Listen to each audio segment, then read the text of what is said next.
Hello everybody.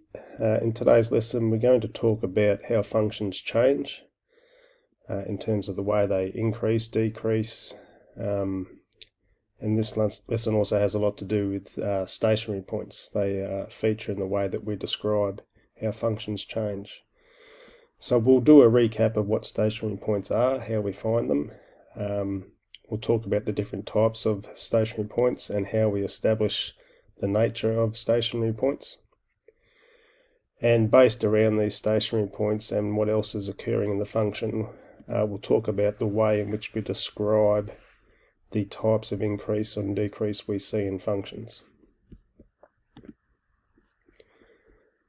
So just to revise, if we have a curve with a function, any stationary point occurs when the derivative of the function, the gradient of the function, is equal to 0.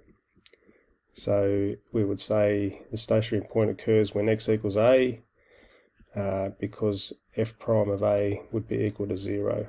Or if the function's an equation in terms of y and x, when dy dx is equal to 0. These are the types of stationary points that we describe. We can have a local maximum or minimum. Local because it's not the actual maximum of the function, but in this local area of the function, it's where a graph reaches a maximum point before it decreases again. And in this area of the curve, the function reaches a minimum before it begins to increase again. So they are local maxima or minima. Later on we'll also talk about what we might mean by the absolute maximum or absolute minimum. The other type of stationary point we can have is a stationary point of inflection, where the curve is strictly increasing for the duration of that interval. But there is one point on the interval where the derivative is equal to 0. It's sort of where the curve aligns itself with the horizontal for just an instant.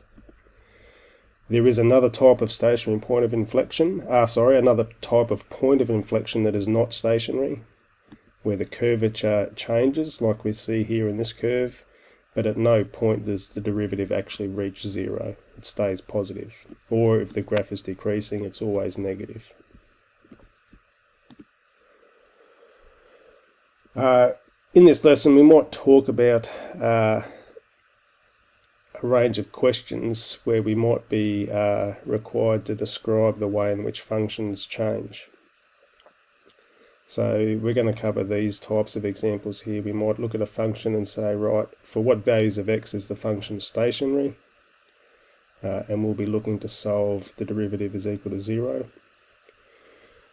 We might be describing when a function is increasing or decreasing, and in that case we'll be using the derivative and comparing it to 0. If it's greater than 0, we can see that the function's increasing.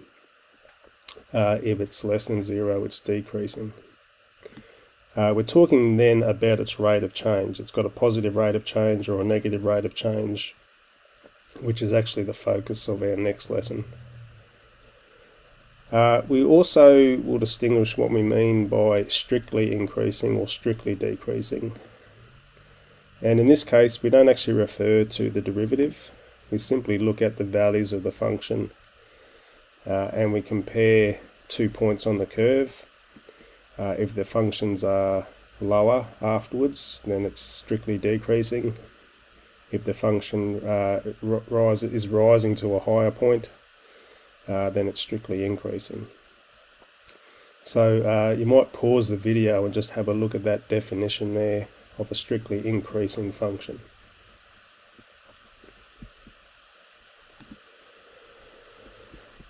So I'm just using this question as the basis for talking about a particular curve, and we'll do some examples. So we've got a cubic function here, and we're going to find the stationary points of the function, establish their nature. So the cubic function, we're going to solve the derivative is equal to 0. The derivative is quadratic function. When it's equal to 0, we've solved a quadratic. We get two solutions. That shows us that there are two solutions to this equation, which in turn shows us that there are two stationary points. By using those values, those solutions in the actual function, we find the y values of those coordinates of those stationary points. And so we've established the coordinates of the stationary point, both of them, for this cubic function. Over here you can see where I've done some work that establishes the nature of the stationary points. So I've set up a table of values of x, and we're looking at the value of the derivative for different values of x. You can see here we've got the two stationary points when x equals -6, when x equals 2, so their derivatives are 0. And I've chosen other values of x in and around those two stationary points. So when x equals 0, that lies in between these two stationary points, and we find that the derivative tells us it's going to be a negative value. To the left of the first stationary point it's positive, to the right it's also positive, and that shows us that the curve is doing this type of change. It's increasing to the first stationary point, decreases to the second, and then increases afterwards. And that tells us that the first stationary point at x equals -6 is a local maximum, and the second stationary point is a local minimum. We're going to look at a sketch of this function just for a certain interval. We're going to define the domain as being x is from -9 to +7. When we look at that graph, we're going to talk about 4 questions here about different ways in which we might describe the way the function is behaving or changing. So we're going to answer these questions. We're going to identify the local maxima or minima in this interval. We'll talk about what we might see as the absolute maximum of the interval, absolute maximum of the function in that interval. We'll talk about when the function is strictly decreasing, and we'll compare that to the last question. What does it mean just to describe the function as decreasing? So here's the curve, the cubic function that we just found the stationary points for. You can see here x equals -6, x equals +2. There are our two stationary points. So identifying the local maxima and minima, we can see here we've got a local maximum, down here we've got a local minimum. The language we might use around this could be like this. So we would say that there is a local maximum at x equals -6, given by that part of the coordinates, and the maximum value of the function, or the local maximum, is 75. With the local minimum, we've got a local minimum that occurs when x equals -2, and this minimum value is -10.3 or -31/3 exactly.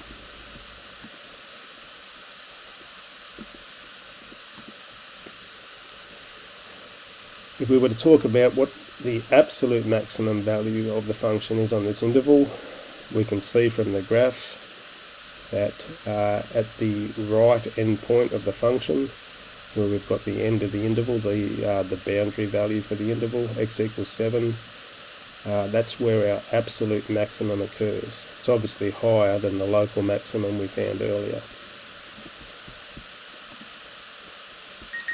So we might say the maximum value occurs when x equals 7, and the absolute maximum is 130 2/3. It's quite possible that you're looking at a function where the local maximum and the absolute maximum might indeed be the same thing. You just need to compare those two values.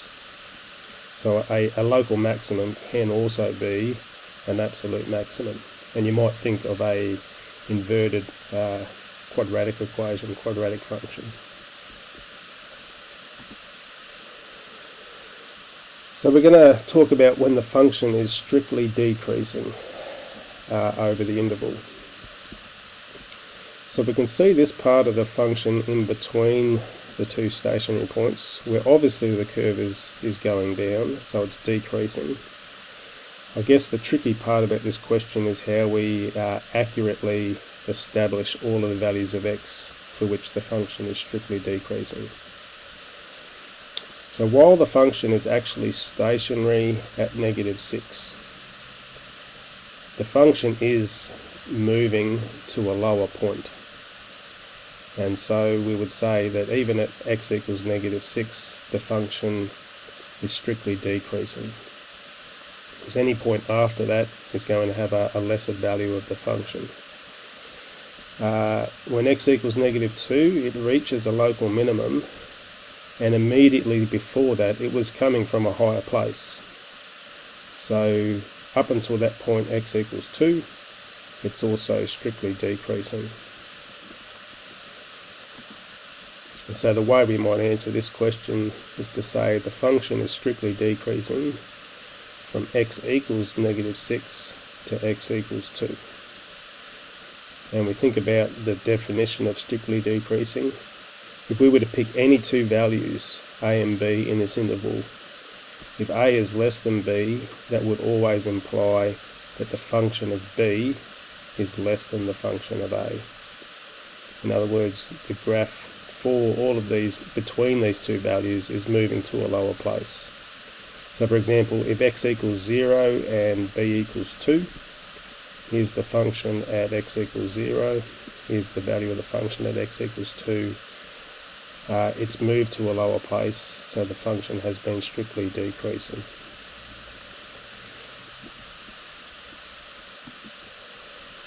Comparing that to this question, for what values of x is the function decreasing over the same interval, we're still referring to the same area of the graph, where the graph is obviously going down, but the definition of a function decreasing is slightly different to the definition that it's strictly decreasing. The function's decreasing, we're actually interested in the way the graph is aligned, or think of a tangent, the rate of change. So if the derivative is negative, if f prime of x is negative, the function at that point is decreasing. And what that implies is our answer would be similar, but you'll notice the change of brackets here. So here we've got round brackets. So -6 to 2 are the boundary values, but they're non-inclusive. So on this interval, for any value of x equals a, the derivative of that value is less than 0. A can be any value in between -6 and 2, but not including -6 and 2, because when x equals -6, the derivative is actually 0. It's not negative, so it's the function at this point is not decreasing, and that's why we say it's stationary. And also at x equals 2, the function is stationary, it's not decreasing. However, from x equals 6 to x equals 2, the function is strictly decreasing. So just to recap, we've talked about what stationary points are. We've just done a recap of how we find stationary points. There are three types: there's local minimums, local maximums, stationary points of inflection. We looked at one technique for establishing the nature of stationary points, and that was to create a table of values of x versus the derivative. And we've had a discussion about a particular graph and how we might describe the way the function behaves in terms of its increase, decrease, and talking about the difference between strictly and non-strictly increasing and decreasing. So that's the end of this lesson. There were some confusing points of that lesson. Write down any questions that you have, and please complete the Google form. There'll be some questions there to check your understanding, and I'll be able to log your attendance. Thanks.